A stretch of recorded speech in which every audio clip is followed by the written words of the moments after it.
क्या बोले तुम? कॉकरोच! कौन नहीं मरता? कॉकरोच! जूता मारो, लात मारो, हम तो फिर भी कॉकरोच! मैं भी कॉकरोच, तू भी कॉकरोच, सारी की सारी जनता कॉकरोच! കേൾക്കുന്ന സമയത്ത് വളരെ രസമൊക്കെ തോന്നുന്ന ഇൻ്റർനെറ്റിൽ ആഘോഷിക്കാൻ പറ്റുന്ന ഒരു പൊളിറ്റിക്കൽ മൂവ്മെൻ്റ് ആയിട്ടൊക്കെ പറയാൻ പറ്റുന്ന ഒരു സംഗതിയാണ്. വളരെ രസകരമായിട്ടുള്ള കുറേയധികം കാര്യങ്ങൾ ഈ ഒരു ടോപ്പിക്കിൽ സംസാരിക്കേണ്ടതുണ്ട്. പക്ഷെ അതിനു മുൻപ് ജെനുവിൻ ആയിട്ടുള്ള എൻ്റെ ഒരു കൺസേൺ പറയുകയാണ്.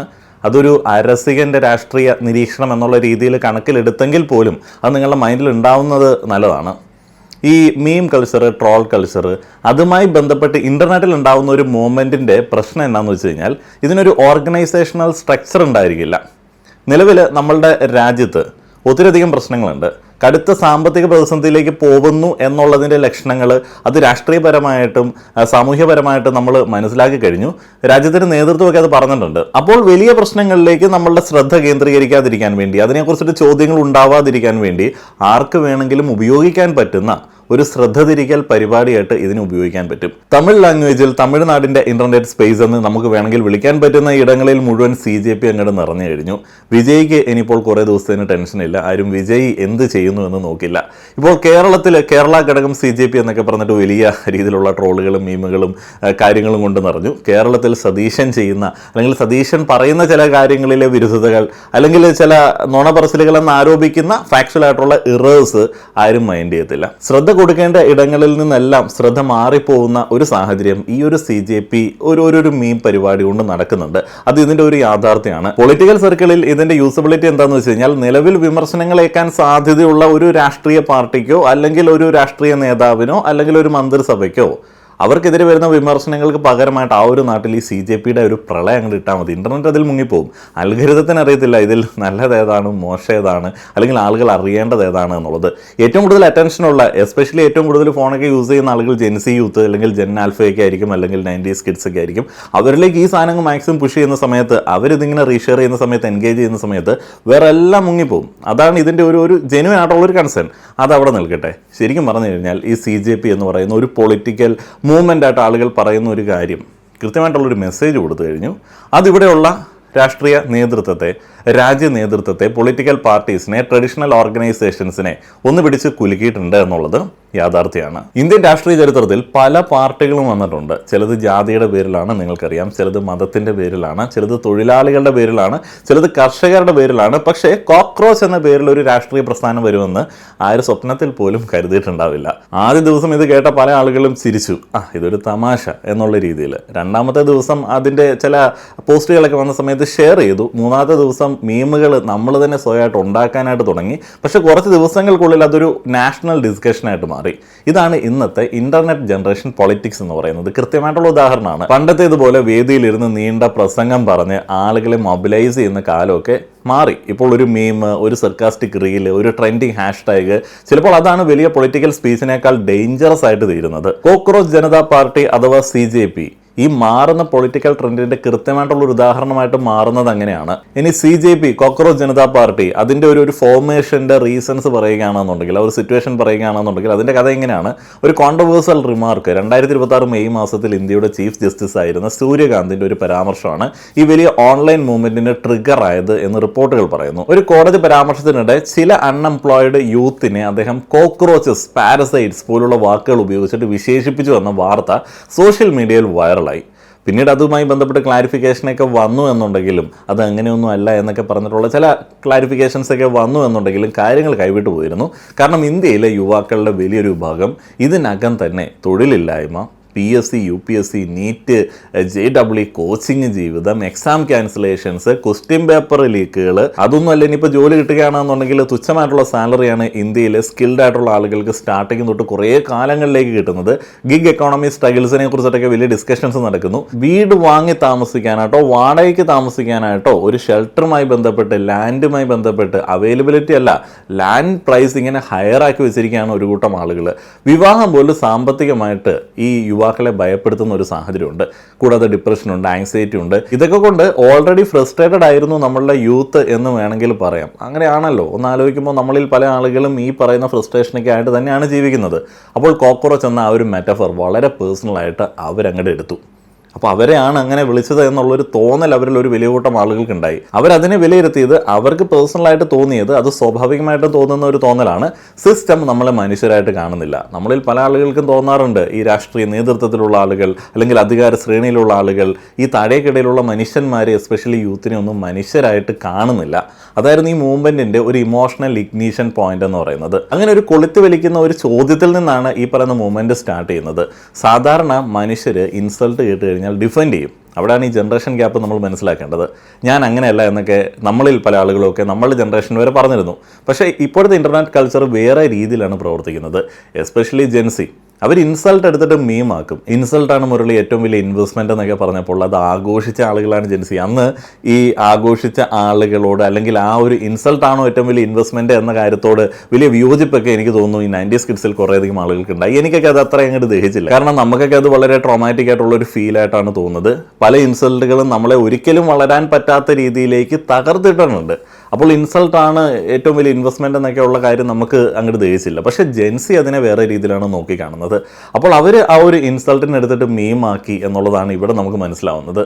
ഒരു സർക്കാസ്റ്റിക് ലൈൻ ഇങ്ങനെ വൈറലായി, what if all cockroaches come together. നിങ്ങൾ ഈ പാറ്റകളെന്ന് ആരോപിക്കുന്ന ആളുകളെല്ലാം അങ്ങോട്ട് വന്നു കഴിഞ്ഞാൽ, ഒന്നായിട്ട് വന്നു കഴിഞ്ഞാൽ അത് എങ്ങനെയായിരിക്കുമെന്നുള്ളത് നിങ്ങൾക്കറിയാമോ എന്നുള്ളൊരു ചോദ്യം വരുന്നു. അതൊരു ജോക്കായിട്ട് ചോദിച്ചതായിരുന്നു. പക്ഷേ ആ ഒരു ജോക്ക് സ്ലോലി ഒരു മൂവ്മെൻ്റ് ആയിട്ട് മാറി. ഓക്കെ, അങ്ങനെ വെറുതെ പറഞ്ഞതല്ല, നമ്മളങ്ങ് ഒന്നായി കഴിഞ്ഞാൽ ഇത് മൊത്തത്തിൽ മാറുമോ എന്നുള്ളൊരു ചോദ്യം ആളുകളുടെ ഉള്ളിലേക്ക് വന്നു.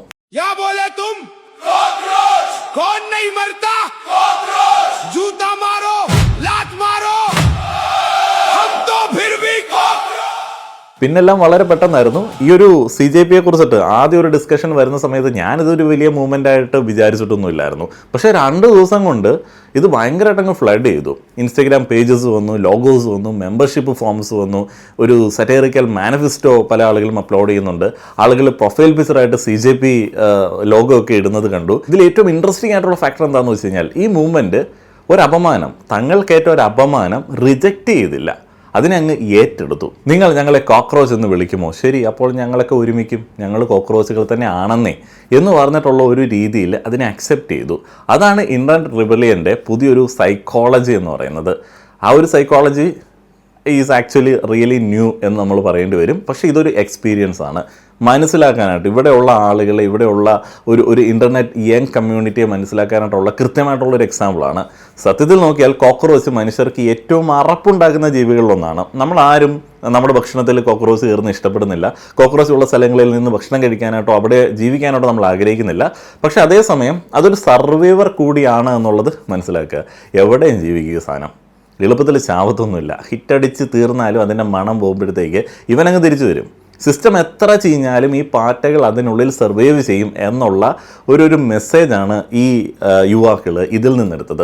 അതുതന്നെയാണ് ഇവർക്ക് കണക്റ്റ് ആയത്. അവർ ഇൻഡയറക്റ്റ്ലി പറയാൻ തുടങ്ങിയത് ഇങ്ങനെയാണ്: ഈ ബ്രോക്കൺ സിസ്റ്റത്തിൽ എന്ന് പറഞ്ഞാൽ ഈ ചീഞ്ഞളിഞ്ഞ സിസ്റ്റത്തിൽ സംഹൗ സർവൈവ് ചെയ്തുകൊണ്ടിരിക്കുന്ന ആളുകളാണ്, ജീവിച്ചുകൊണ്ടിരിക്കുന്ന ആളുകളാണ് ഞങ്ങൾ. അങ്ങനെ നോക്കുമ്പോൾ ശരിയാണ്, പാറ്റകൾ എന്നുള്ള വിളിക്ക് ഞങ്ങൾ അർഹരാണ്. അപ്പോൾ അവർ സിസ്റ്റത്തിന് തിരിച്ചു കൊടുത്തത് വളരെ സ്ട്രോങ് ആയിട്ടുള്ള ഒരു വിമർശനമാണ്. ശരിയാണ്. അങ്ങനെ നോക്കുമ്പോഴത്തേക്ക് ഞാനും നിങ്ങളിൽ പല ആളുകളും പാറ്റകളായിട്ടാണ് പല സാഹചര്യങ്ങളിലും ജീവിക്കുന്നത്, സർവൈവ് ചെയ്യുകയാണ്. അങ്ങനെ നോക്കുമ്പോൾ ഈ കോക്രോച്ച് ഇൻസൾട്ട് ഒരു സർവൈവൽ സിമ്പിളായിട്ട് മാറി, ഒരു അപമാനമായിട്ട് ആരും എടുത്തില്ല. ഇത് ഇന്നത്തെ ഇൻ്റർനെറ്റിൻ്റെ ഒരു പവറാണ്. ഞാൻ ആദ്യം തന്നെ പറഞ്ഞിരുന്നു, ഈ മൂവ്മെൻറ്റ് അല്ലെങ്കിൽ ഒരു മീം ട്രെൻഡ് ഇതിങ്ങനെ വൈറലായതിൻ്റെ പ്രധാനപ്പെട്ട കാരണം ഇന്ത്യയിലെ പ്രസൻറ്റ് യൂത്ത് കണ്ടീഷൻ തന്നെയാണ്. ഇപ്പോൾ ഇന്ത്യയിൽ വലിയൊരു കൂട്ടം ജനറേഷൻ ഉണ്ടല്ലോ. എന്താണ്, നമ്മളിൽ പല ആളുകളും അതിൽപ്പെട്ട ആളുകളാണ്. ഡിഗ്രി ഉണ്ട്, നേരത്തെ പറഞ്ഞ സ്കില്ലില്ലാത്തതുകൊണ്ടാണ്. ഇപ്പോൾ സ്കില്ല് കാര്യമായിട്ട് തന്നെയുണ്ട്, ഡ്രീംസിന് ഒരു പഞ്ഞവുമില്ല, പക്ഷേ സ്റ്റേബിൾ ആയിട്ടുള്ള ഫ്യൂച്ചറില്ല നമ്മളിൽ പല ആളുകൾക്കും. പലർക്കും ജീവിതം എങ്ങനെയാണെന്ന് വെച്ച് കഴിഞ്ഞാൽ, ഈ ഒരു കാലഘട്ടത്തിൽ പലരുടെ ജീവിതം എങ്ങനെയാണെന്ന് വെച്ച് കഴിഞ്ഞാൽ, രാവിലെ തൊട്ട് വൈകിട്ട് വരെ കോച്ചിങ്, വൈകുന്നേരം വീണ്ടും വന്നിട്ട് ഈ ഫോൺ എടുത്ത് ഇങ്ങനെ സ്ക്രോളിങ്, രാത്രി ഇതുമായി ബന്ധപ്പെട്ടിട്ടുള്ള ആങ്സൈറ്റി, ഉറക്കം വരത്തില്ല. അങ്ങനെ ഏതെങ്കിലും ഒരു സമയത്ത് ഒന്ന് കിടന്നുറങ്ങിയതിന് ശേഷം നമ്മൾ രാവിലെ എഴുന്നേറ്റ് ഏതെങ്കിലുമൊക്കെ മോട്ടിവേഷണൽ റീൽ ചിലപ്പോൾ കേട്ടു എന്ന് വരും. അതിൻ്റെ സൈഡിൽ നമ്മൾ ജോലിക്ക് അപ്ലൈ ചെയ്യുന്ന സമയത്ത് റിജക്ഷൻ്റെ അങ്ങേയറ്റം, ലൈഫിൽ നിന്ന് റിജക്ഷൻ, ജോലി സ്ഥലത്ത് നിന്ന് റിജക്ഷൻ മെയിൽസിൻ്റെ ഒരു അങ്ങേയറ്റം. എന്നാൽ നമ്മൾ ഈ ലിങ്ക്ഡിൻ തുറക്കുന്ന സമയത്തും ഇൻസ്റ്റഗ്രാം തുറന്നു നോക്കുന്ന സമയത്തും എല്ലാവരും CEOs ആണ്. എല്ലാവർക്കും ഓരോരോ കമ്പനികളുണ്ടെന്ന് നമുക്ക് തോന്നിപ്പോവും. എല്ലാ ആളുകളും ട്രിപ്പിലാണ്, വെക്കേഷൻ ട്രിപ്പിലാണ്, അങ്ങനെ പല പരിപാടികൾ, ഇൻഫ്ലുവൻസർ കൾച്ചർ എല്ലാം നമ്മൾ കാണുകയാണ്. എന്നാൽ ഈ പറയുന്ന ഷോ ഓഫ് കാണിക്കുന്ന ആളുകളുടെ അവസ്ഥ പോലും അതിഭീകരമാണ്. EMI അടയ്ക്കാനായിട്ടുള്ള സ്ട്രഗിളാണ് പലരും നടത്തിക്കൊണ്ടിരിക്കുന്നത്. ഇതാണ് മോഡേൺ മിഡിൽ ക്ലാസ് യൂത്തിൻ്റെ റിയാലിറ്റി എന്ന് പറയുന്നത്. അപ്പോൾ ഹ്യൂമറാണ് കോപ്പിംഗ് മെക്കാനിസമായിട്ട് മാറുന്നത്. ഈ പറയുന്ന ആളുകൾ എതിർത്തിട്ടോ ഫൈറ്റ് ചെയ്തിട്ടോ പണ്ടത്തെ നമ്മുടെ പൂർവികരെ പോലെ തല്ലുകൊണ്ടിട്ടോ കാര്യമൊന്നുമില്ല. അവരിങ്ങനെ ഹ്യൂമറാണ് ഇതിനെ ഒന്ന് അതിജീവിക്കാനായിട്ട് ഉപയോഗിക്കുന്നത്. ഈ CJP ആളുകളുടെ നിസ്സഹായ അവസ്ഥയിൽ ഉണ്ടാവുന്ന ചിരികളെ ഹ്യൂമറിനെ ക്യാപ്ചർ ചെയ്തു എന്നുള്ളതാണ്. ഇത് പൊളിറ്റിക്സ് ആണോ അല്ലെങ്കിൽ ഒരു മീം ട്രെൻഡാണോ എന്നൊക്കെ ചോദിച്ചു കഴിഞ്ഞാൽ അതൊരു ഇൻട്രസ്റ്റിംഗ് ക്വസ്റ്റ്യൻ ആണ്. ടെക്നിക്കലി നോക്കിക്കഴിഞ്ഞാൽ ഇത് പ്രോപ്പർ പൊളിറ്റിക്കൽ പാർട്ടിയൊന്നുമല്ല, പക്ഷേ പൊളിറ്റിക്കലി വളരെ ഇമ്പോർട്ടൻ്റ് ആണ്. കാരണം ഇന്നത്തെ പൊളിറ്റിക്സ് വോട്ട് മാത്രമല്ല അറ്റൻഷനുമാണ്. ആ അറ്റൻഷൻ്റെ ഏറ്റവും വലിയ എക്സാമ്പിളാണ് നമ്മുടെ പ്രിയ മുഖ്യമന്ത്രി VD സതീശൻ. അദ്ദേഹത്തിൻ്റെ മീമുകളും ട്രോളുകളും ഒക്കെ എന്തോരമാണ് ഷെയർ ആവുന്നത്. ജസ്റ്റ് ഫേഷ്യൽ എക്സ്പ്രഷൻസ്, ചിരികൾ, കാര്യങ്ങൾ, വേറെ ഒരു പൊളിറ്റിക്സും ആളുകൾ സംസാരിക്കുന്നില്ല. ഇപ്പോൾ ആരാണ് ഈ നറേറ്റീവ് കൺട്രോൾ ചെയ്യുന്നത്, ആരാണ് മീം സ്പേസ് ഡൊമിനേറ്റ് ചെയ്യുന്നത്, ആരാണ് യൂത്തിൻ്റെ ഇമോഷൻസ് പിടിക്കുന്നത്, അവരാണ് മോഡേൺ പൊളിറ്റിക്സിൽ പവർഫുൾ എന്ന് തെളിയിക്കുന്ന രണ്ട് സാഹചര്യങ്ങളാണ് നമ്മൾ കേരളത്തിലും തമിഴ്നാട്ടിലും ഒക്കെ കണ്ടുകൊണ്ടിരിക്കുന്നത്. ഇപ്പോൾ മൂന്നാമത്തേതാണ് ഈ CJP എന്ന് പറയുന്നത്. അതുകൊണ്ട് CJPനെ വെറും ഒരു തമാശയായിട്ട് നമുക്ക് ഡിസ്മിസ് ചെയ്യാനായിട്ട് പറ്റില്ല. അത് ഡിസ്മിസ് ചെയ്യുന്നത് ഒരു ഡേഞ്ചറസ് മിസ്റ്റേക്കാണ്. പാർട്ടി ബുദ്ധിജീവികളൊക്കെ അങ്ങനെ അതിനെ ഡിസ്മിസ് ചെയ്യുകയാണെന്നുണ്ടെങ്കിൽ അതൊരു ഡേഞ്ചറസ് മിസ്റ്റേക്കായിട്ട് മാറും. പഴയ തലമുറ രാഷ്ട്രീയം സീരിയസ് വേസിൽ സംസാരിക്കും. എങ്ങനെയാണെന്ന് വെച്ച് കഴിഞ്ഞാൽ സ്പീച്ച് ഉണ്ടാവും, മുദ്രാവാക്യങ്ങളുണ്ടാവും, പാർട്ടി ഓഫീസുകളുണ്ടാവും, TV ഡിബേറ്റുകൾക്ക് അവർ കൃത്യമായിട്ട് ആളുകളെ നിയോഗിച്ചിട്ട് വിടും. എല്ലായിടത്തും ഒരു സ്പേസ് അവർ ക്രിയേറ്റ് ചെയ്യും. നേരിട്ടുള്ളൊരു ഇടപെടലുണ്ട്. പക്ഷേ ജെൻസി പൊളിറ്റിക്സ് ഒരു ഐറണിയിലാണ് നടക്കുന്നത്. അവർ സീരിയസ് ആയിട്ടുള്ള കാര്യങ്ങൾ തമാശയായിട്ട് പറയുന്ന ഒരു സാഹചര്യമുണ്ട്. അതൊരു ക്വാളിറ്റി ആയിട്ടും ഒരു നെഗറ്റീവായിട്ടും പറയാൻ പറ്റുന്ന ഒരു കാര്യമാണ്. ഡിപ്രഷനെയൊക്കെ മീമാക്കും. ഇതൊരു ഡിപ്രസ്ഡ് ആയിട്ടുള്ളൊരു സിറ്റുവേഷനാണ് ഇവരിങ്ങനെ ആക്കി വെച്ചിരിക്കുന്നത്. അൺഎംപ്ലോയ്മെൻറ്റ് ഒരു മീമാക്കും. അങ്ങനെയാണ് നമ്മൾ BTech മാമൻ കോമഡികളൊക്കെ ആസ്വദിച്ച് തുടങ്ങിയത്. ലോൺലൈനസ് ഒരു മീമാക്കും. അപ്പോൾ അങ്ങനെയൊക്കെയുള്ള കുറേയധികം ദുരന്തങ്ങൾ ഇവർ മീമാക്കും. പുറത്തുനിന്ന് നോക്കുന്നവർക്ക് അത് ഇമ്മച്യൂരിറ്റി ആയിട്ടൊക്കെ തോന്നും. പക്ഷെ പലപ്പോഴും അതാണ് ഇമോഷണൽ സെൽഫ് ഡിഫെൻസ് എന്ന് പറയുന്നത്. കാരണം നേരിട്ട് വൾണറബിലിറ്റി കാണിക്കാനായിട്ട് പോയി കഴിഞ്ഞാൽ അത് വേറെ പ്രശ്നങ്ങളിലേക്ക് പോകും. അതൊന്നും അക്സെപ്റ്റ് ചെയ്യുന്ന ഒരു സമൂഹം ഇല്ല എന്നുണ്ടെങ്കിൽ സമൂഹം നമ്മളെ ഭ്രാന്തൻ എന്ന് വിളിക്കാനായിട്ടുള്ള സാധ്യതയുണ്ട്. അതുകൊണ്ട് തന്നെ ഈ യുവാക്കളൊക്കെ ചിരിച്ചുകൊണ്ട് അവരുടെ പെയിൻ പറയുകയാണ്. CJP സ്വയം തന്നെ ലേസി പാർട്ടി എന്നാണ് അവരെ വിളിച്ചത്. തമാശവൽക്കരിച്ചവരെ തന്നെ. അതങ്ങ് പെട്ടെന്ന് ബൂമായി. കാരണം ഇന്നത്തെ യുവാക്കൾക്ക് ഈ ഹസിൽ കൾച്ചറിൻ്റെ ഫാറ്റിക് ഉണ്ട്. കാരണം ഒത്തിരിയധികം കാര്യങ്ങൾ ഇവർ ചെയ്യുന്നുണ്ട് രക്ഷപ്പെടാൻ വേണ്ടി. എല്ലായിടത്തും ഓടി നടന്ന് ഒത്തിരിയധികം കാര്യങ്ങൾ ചെയ്യണം, ഉറക്കം കുറച്ചിട്ട് പണിയെടുക്കണം, മില്യണർ ആകണം. അതൊക്കെയാണ് പല ആളുകളുടെയും സ്വപ്നം. അതേപോലെ തന്നെ പ്രൊഡക്റ്റീവ് ആകണം. അത് പലപ്പോഴും ടോക്സിക് പ്രൊഡക്ടിവിറ്റിയിലേക്ക് ആളുകളെ നയിക്കുന്നു. ഇതൊക്കെ കാരണം മൊത്തത്തിൽ ഇതെല്ലാം ഇങ്ങനെ അവിടെ നിന്ന് ഇവിടുന്നൊക്കെ കേട്ടിട്ട് മൊത്തത്തിൽ ആളുകൾ മെൻ്റലി എക്സോസ്റ്റഡ് ആണ്.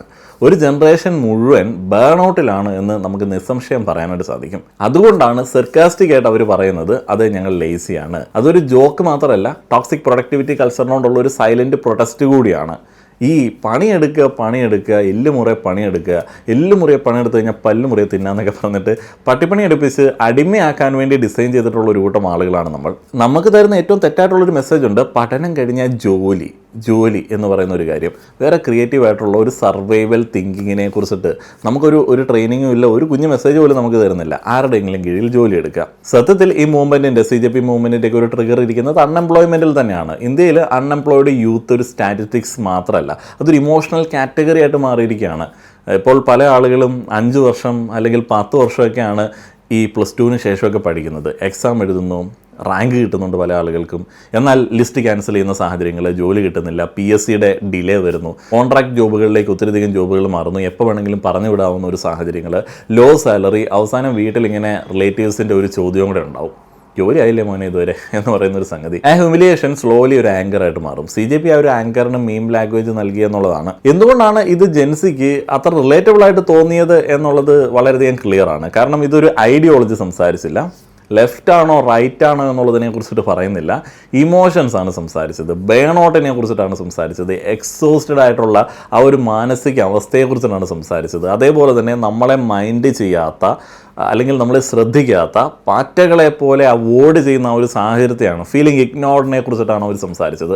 അതൊക്കെ ഒരു യൂണിവേഴ്സലായിട്ടുള്ള ഒരു റിയാലിറ്റിയാണ്. അതുകൊണ്ട് പല പൊളിറ്റിക്കൽ ബാക്ക്ഗ്രൗണ്ടിലുള്ള ആളുകൾ പോലും ഈ മീമുകൾ ഷെയർ ചെയ്തു എന്നുള്ളതാണ്. സത്യത്തിൽ അൽഗോരിതത്തിന് ഇഷ്ടമുള്ള എല്ലാ ഇൻഗ്രീഡിയൻസും ഇതിനകത്ത് ഉണ്ടായിരുന്നു. അതും ഇതിൻ്റെ ഒരു കാരണമാണ് കേട്ടോ. കോൺട്രവേഴ്സി ഉണ്ടായിരുന്നു, ഹ്യൂമർ ഉണ്ടായിരുന്നു, ഇൻസൾട്ട് ഉണ്ടായിരുന്നു, പൊളിറ്റിക്സ് ഉണ്ടായിരുന്നു, യൂത്ത് ആങ്കർ ഉണ്ടായിരുന്നു, മീം പൊട്ടൻഷ്യൽ ഉണ്ടായിരുന്നു. അതുകൊണ്ട് റീൽസ് അങ്ങ് എക്സ്പ്ലോഡ് ചെയ്തു. ഓരോ വാക്കുകൾക്ക് പോലും ഒരു ഇമ്പോർട്ടൻസ് ഉണ്ടെന്നേ. വളരെ ഡിഫറെൻ്റ് ആയിട്ടുള്ള, കേട്ടാൽ മറക്കാത്ത വാക്കുകൾ എന്നൊക്കെ പറയുന്നത്, അതിന് ഹാഷ്ടാഗുകൾ എന്നൊക്കെ പറയുന്നത് വളരെ ഇമ്പോർട്ടൻ്റ് ആണ്. ഒരു മീം മറ്റൊന്നിനെ ജനിപ്പിക്കുന്നു. ഞാനിപ്പോൾ കോക്രോച്ച് എന്ന് പറഞ്ഞിട്ട് ഒരു തീം മ്യൂസിക് കേട്ടിട്ടുള്ളൂ. നാളെ ചിലപ്പോൾ പല ആളുകളും അത് അവരുടെ വീഡിയോകൾക്ക് അകമ്പടിയായിട്ട് ഇടും. പല ആളുകളും തങ്ങളെ കോക്രോച്ചുകൾ എന്ന് വിളിച്ചിട്ടുള്ള ഒരു ക്യാപ്ഷനൊക്കെ ഇട്ടിട്ട് വീഡിയോസ് അപ്ലോഡ് ചെയ്യുന്നു. ഇന്റർനെറ്റ് ലിറ്ററലി ആ ഒരു മൂവ്മെന്റിനെ നന്നായിട്ട് ഫീഡ് ചെയ്തിട്ടുണ്ട്. മെയിൻ സ്ട്രീം പൊളിറ്റിക്സ് എന്തുകൊണ്ട് നെർവസ് ആകുന്നു എന്നൊക്കെ ചോദിച്ചു കഴിഞ്ഞാൽ കാരണം ട്രഡീഷണൽ പാർട്ടീസ് വളരെയധികം സ്ലോ ആണ്. ഇപ്പോൾ ഇവർക്കെതിരെ എന്തോ എക്സ് ഹാൻഡിൽ ബാൻ ചെയ്യുന്ന ചില സാഹചര്യങ്ങളൊക്കെ ഉണ്ടായി. കാരണം ട്രഡീഷണൽ പാർട്ടി സ്ട്രക്ചറിന് ഇത് പേടി ഉണ്ടാക്കുന്ന ഒരു സംഗതിയാണ്. ആ ഒരു പേടി യാഥാർത്ഥ്യമാണ് കേട്ടോ. കാരണം അതിനകത്ത് കുറച്ച് പോസിറ്റീവ് ഉണ്ട്. അവർക്കൊരു ഹൈറാർക്കി ഉണ്ട്, സ്ട്രക്ചർ ഉണ്ട്, അപ്രൂവൽ പ്രോസസ്സ് ഉണ്ട്. പക്ഷേ മീം മൂവ്മെന്റ്സ് കൂട്ടം പോലെ ഇങ്ങനെ മൂവ് ചെയ്യും. അതിൽ ആരും CJPയുടെ യൂണിറ്റ് സെക്രട്ടറിയോ അല്ലെങ്കിൽ സ്റ്റേറ്റ് പ്രസിഡൻറ്റോ ഒക്കെ ആയിട്ട് അങ്ങ് മാറും. ആരും അപ്രൂവ് ചെയ്യാനൊന്നുമില്ല. തോന്നിയ ദിവസമൊക്കെ വേണമെങ്കിലും ഇതിനകത്ത് ഷെയർ ചെയ്യാം. ഇപ്പോൾ ഇന്ന് ജോക്ക്, നാളെ സ്ലോഗൻ, മറ്റന്നാൾ പ്രൊട്ടസ്റ്റ് ഐഡൻറ്റിറ്റി ആയിട്ടൊക്കെ ഇത് മാറാം. പ്രെഡിക്റ്റ് ചെയ്യാനായിട്ട് നമുക്ക് പറ്റത്തില്ല. അതാണ് ഈ എസ്റ്റാബ്ലിഷ്മെൻറ്റിനെ നെർവസ് ആക്കുന്നത്. അതാണ് നേതൃത്വമൊക്കെ പലപ്പോഴും വളരെ സീരിയസ് ആയിട്ട് ഇതിനെ നോക്കിക്കാണുന്നത്. ഇതിന് പുറകിൽ ഉറപ്പായിട്ടും ഇൻ്റലിജൻസ് കണ്ണുകളുണ്ട് എന്നുള്ളത് നമുക്ക് നിസ്സംശയം പറയാൻ പറ്റുന്ന കാര്യമാണ്. ചിലപ്പോൾ ഈ ഓൾഡർ ആളുകളൊക്കെ ചോദിക്കും, ഇതൊക്കെ പൊളിറ്റിക്സ് ആണോ, ഇവർക്കൊന്നും സീരിയസ്നെസ് ഒന്നും ഇല്ലേ ഇങ്ങനെയുള്ള കാര്യങ്ങളിൽ. പക്ഷേ അവർ മിസ് ചെയ്യുന്ന ഒരു കാര്യമുണ്ട്. ജെൻസി നേരിട്ട് ഇങ്ങനെ ഇമോഷണലായിട്ട് സംസാരിക്കാറില്ല. അവർ ഐറൺ ഉപയോഗിക്കും. കാരണം ഞാൻ മുന്നേ പറഞ്ഞതുപോലെ വളരെ സിൻസിയറായിട്ട് ചില കാര്യങ്ങൾ പറഞ്ഞാൽ അത് കൊള്ളും, അത് റിസ്ക് ആയിട്ട് തോന്നും. ഇപ്പോൾ നമ്മൾ തന്നെ പലപ്പോഴും വീഡിയോ ഒക്കെ ചെയ്യുന്ന സമയത്ത് ഉപയോഗിക്കുന്ന ഒരു സ്ട്രാറ്റജിയാണ് സർക്കാസ്റ്റിക് ആക്കി കളയും. സീരിയസ് ആയിട്ട് പറഞ്ഞു കഴിഞ്ഞാൽ അത് വലിയ പ്രശ്നങ്ങളിലേക്ക് കൊണ്ടുപോകും. ഇപ്പോൾ ചിരിച്ചുകൊണ്ട് ഡിപ്രഷൻ പറയും, തമാശയായിട്ട് ഓൺലൈനസ് പറയും, മീമായിട്ട് ഹോപ്പ്ലെസ് പറയും. CJP അതിൻ്റെ കളക്റ്റീവ് വേർഷനാണ്. ഇത് ഡേഞ്ചറസ് ആവാനായിട്ടുള്ള സാധ്യതയുണ്ട്. ഇത് ഡേഞ്ചറസ് ആണോ എന്ന് ചോദിച്ചു കഴിഞ്ഞാൽ ഒരു രീതിയിൽ ആണ്. കാരണം ഞാൻ ആദ്യം പറഞ്ഞ ആ ഒരു കാര്യങ്ങൾ മൈൻഡിലേക്ക് കൊണ്ടുവരിക.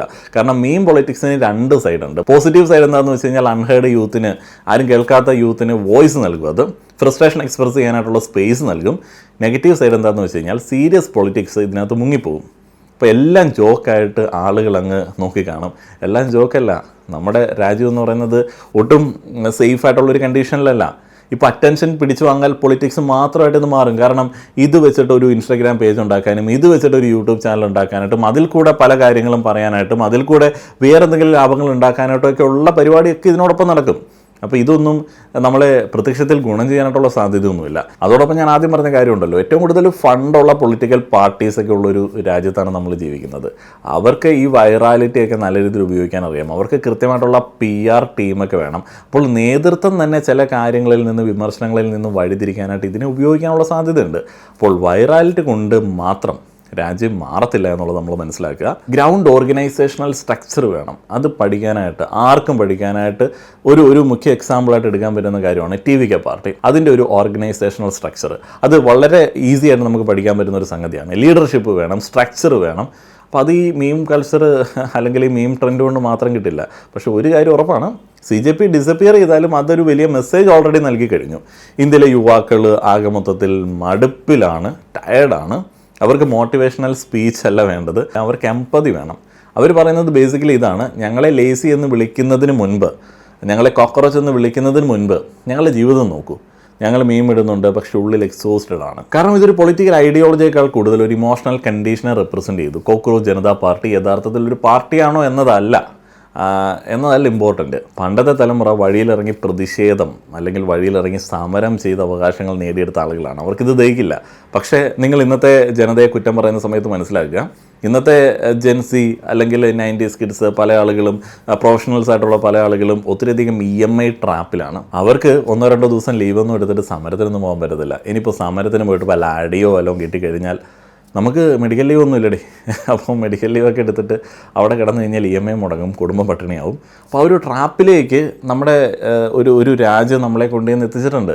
കാരണം പണിയെടുക്കുമ്പോൾ കിട്ടുന്ന തുച്ഛമായിട്ടുള്ള വരുമാനമാണെന്നേ, എന്നാൽ ചിലവുകൾ അതിഭീകരമാണ്. അപ്പോൾ നമുക്ക് ഈ ചുറ്റുപാട് ഒത്തിരി അധികം സാധ്യതകളുണ്ട്, പക്ഷെ അതൊന്നും ഉപയോഗിക്കാൻ പറ്റുന്ന ഒരു സാമ്പത്തിക സ്ഥിതിയിലേക്ക് പോകാൻ പറ്റുന്നില്ല. പെട്രോളിൻ്റെയും ഡീസലിൻ്റെയും വില കൂടുന്നു. ഇനിയിപ്പോൾ നമ്മൾ പൈസ കൊടുത്താലും കിട്ടുന്നത് പെട്രോളാണോ ഡീസലാണോ? പച്ചില പെട്രോളൊക്കെ തന്നിട്ട് നമ്മുടെ വണ്ടി മുടിപ്പിക്കുന്നു. അതിൻ്റെ മെയിൻ്റനൻസിൻ്റെ പൈസ നമ്മൾ കൊടുക്കേണ്ടി വരും. പൈസ കൊടുത്താലും നല്ല സാധനം തരാത്തൊരു സാഹചര്യം. കോക്രോച്ച് ജനതാ പാർട്ടിക്ക് ഒരു റിലവൻസ് ഉണ്ട്. We are cockroach. ശരിയാണ്.